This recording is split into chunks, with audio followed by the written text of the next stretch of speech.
Sunday, the 4th of March 2012. Guns versus knives. Guns don't kill people. The little holes that the bullets make kill people. Knives, on the other hand, kill people. The interesting thing about your murder weapon of choice is how personal you want to get with your intended victim. You can stand several yards away from someone and shoot him. It's very impersonal, and you can even shoot multiple times if you like.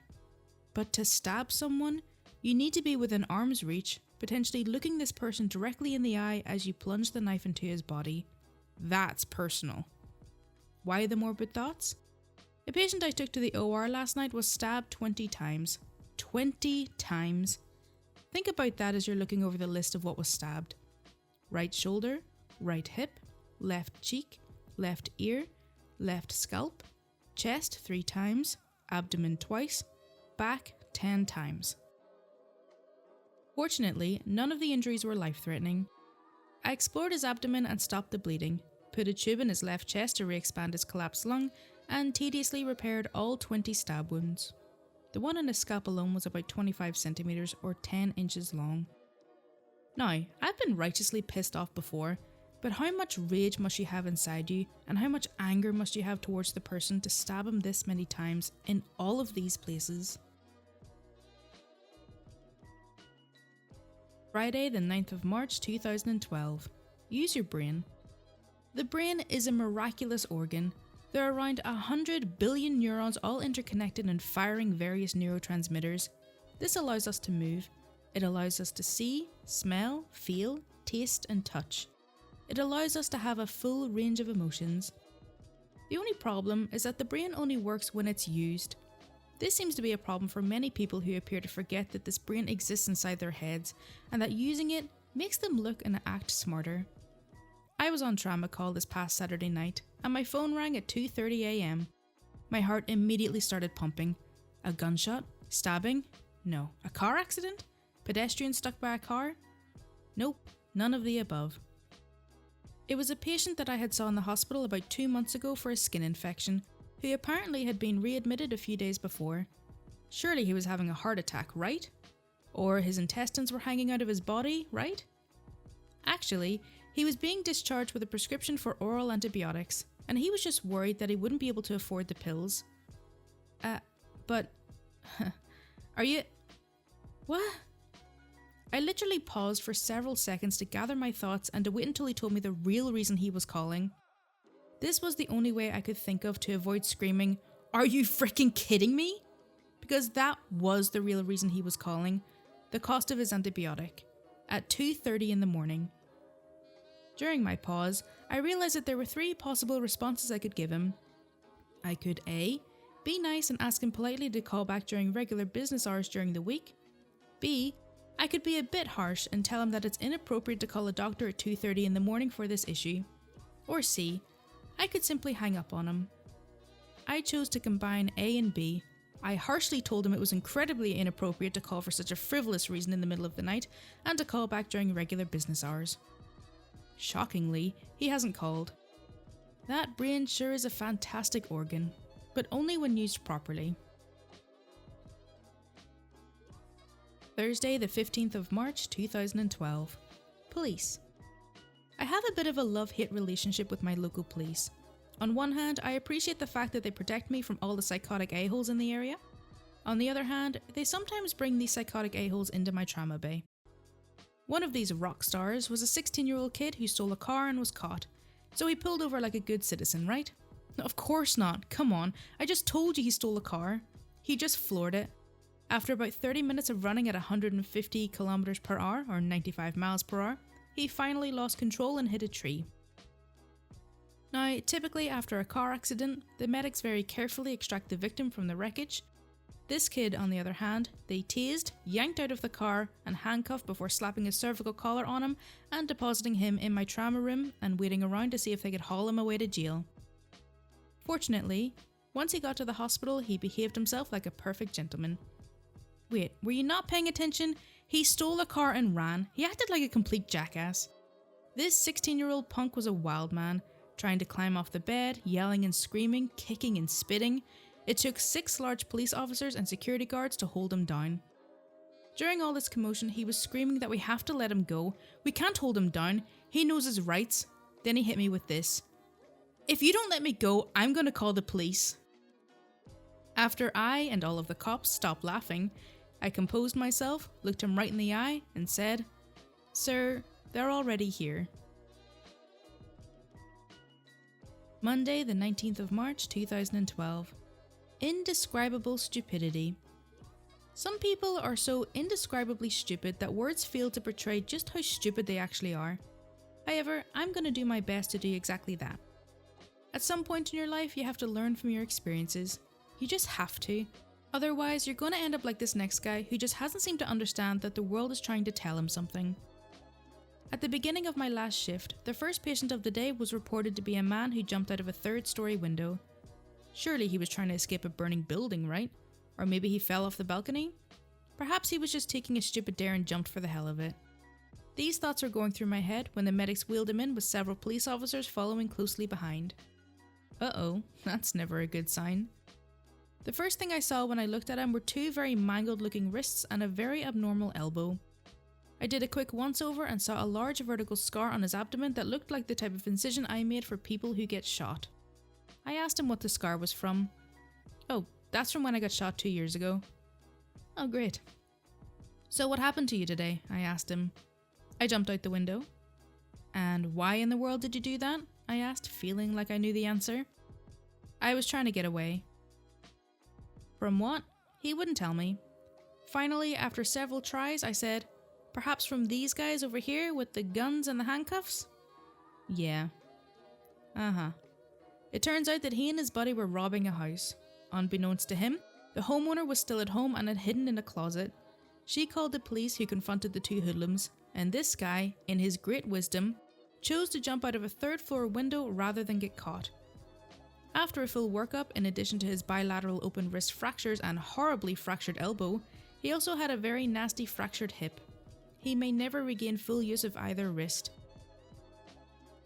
After informing him of his injuries, I looked at him and said, "Next time this happens, just let them catch you." "Next time," I hear you yelling. Yes, next time. He didn't learn his lesson and change his behaviour after getting shot and nearly dying, so what makes you think he'll learn anything from this experience? So how did I do? Did I describe him well enough? Friday, the 23rd of March, 2012. Compare and contrast. No one likes those compare and contrast essay questions in literature classes. Fortunately, that's not what this post is about. This is about two very different patients with two very different outlooks on life. The patient I just finished with is a 60-year-old woman with chronic pelvic and back pain. Instead of seeing a pain specialist, her brilliant plan was to commit suicide by slashing her wrists. That technique just doesn't work, especially when all the lacerations are barely through the skin. She still managed to lacerate both her forearms to the tune of about 60 centimeters. She just wanted the pain to stop, but she never thought to try pain medicine. She tried to take the easy way out. She told me that she just didn't want to wake up tomorrow. I told her that I was very sorry, but that she would most assuredly wake up tomorrow in our psychiatry ward. Compare that to the patient I just saw prior, a 40-ish-year-old Middle East war veteran who stepped on a landmine a few years ago and lost his leg below the knee, his testicles, his penis, and half of his abdominal wall. After going through over 40 operations with several more still to go to reconstruct his penis, and years of rehabilitation, he was back on his feet and back on his motorcycle, living life to the fullest, until a car pulled out in front of him this afternoon. Fortunately, he only suffered a broken elbow. He didn't blame anyone, and he wasn't angry at the world for his injuries. He clearly has 9 lives, and he's used up at least 2 of them. I do feel sorry for the first woman. Obviously, she has endured years of pain, but then again, so has the second guy. The difference is how they view life is startling though. He's lost his manhood, but not his positive outlook. I just wish more people could be like him. Maybe he should become her therapist. Sunday, the 25th of March, 2012. Wake up call. If you've ever read my blog, you no doubt have seen me talking about learning from mistakes. Some people understand quickly when life is trying to tell them something. Others need a little extra nudging. Some, however, are seemingly deaf when the universe is talking to them and needs to be metaphorically slapped across the face with a chainsaw. What's your favourite evening activity? Stay with me here, I'm going somewhere with this. Going out to the bar? Board game night with the family? Perhaps a movie and hot buttered popcorn? How about getting together with several friends to steal a car?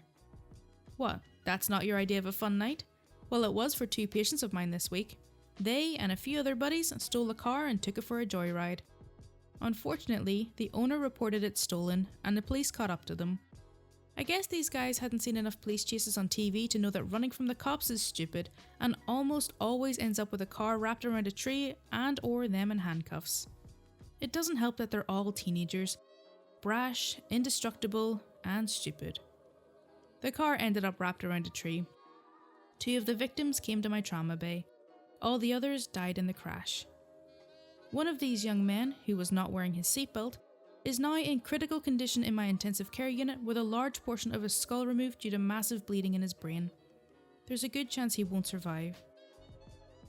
The other young man, I should call him a kid since he's a minor, was wearing his seatbelt and had not a single scratch on him.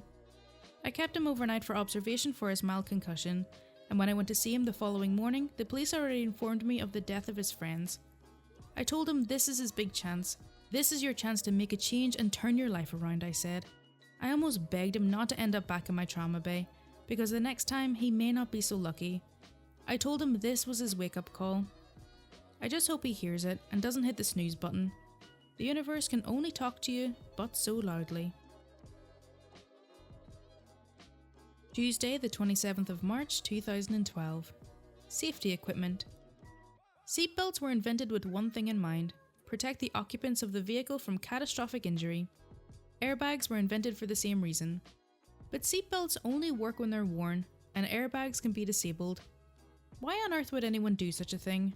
Ignore or disable something that is there to save my life. Read on, fearless reader, read on. Companies that produce power tools engineer tool-specific safety devices to protect the consumer. A razor-sharp table saw blade spinning at over 3000 RPM seems quite dangerous, and it's very comforting having a blade guard protecting my fingers. Unfortunately, it's often very easy to remove these devices, though only the clinically insane would do so. I suppose they may think the damn blade guard is annoying and just gets in the way. So why am I telling you this? Obviously there's a reason, don't get so antsy. An otherwise healthy 35-year-old man was brought to my trauma bay having been shot in the abdomen. I took a quick look and saw a tiny pinhole under his right rib cage. Now wait a second, Doc, this guy was shot, so why the hell were you talking about power tools before? What, you haven't made the connection yet? He shot himself in the abdomen with one of these. For those who don't know, that's a pneumatic roofing nail gun. See that tip? That's the very well designed safety mechanism that won't allow the gun to fire unless significant pressure is applied to the tip. In his infinite wisdom, this guy had decided that the gun would fire much faster and he could therefore get his roofing job done that much quicker with this damned annoying safety tip removed. Somehow, he also decided it would be a really hilarious joke to pretend to his buddies to shoot himself in the abdomen, forgetting about the lack of safety tip. Oops.